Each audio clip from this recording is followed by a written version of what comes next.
Isang mapagpalang araw po sa ating lahat.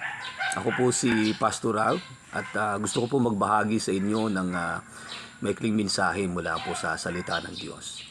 Sabi po ng Mark chapter 10 verse 45, "For even the Son of Man came not to be served, but to serve others, and to give His life as a ransom for many." Usong-uso po ngayon yung mga vlogger, yung mga content creator, mga reality TV show. Iniisip ko lang, kung nandito po si Jesus sa panahon po natin ngayon at maimbita po siya sa isang reality show o maging content po siya ng isang vlogger, ano po kaya ang sasabihin ng Panginoon?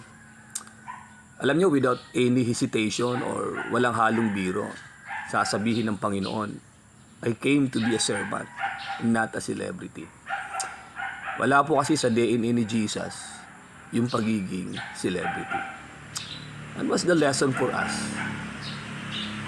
Dahil po sa bilis ng pag-ikot ng mundo ngayon at sa daming mga bagay na kinaabalahan ng mga tao, minsan napakadali rin pong makalimutan nating mga Kristiyano ang ating pong pangunahing tungkulin bilang tagasunod po ni Kristo.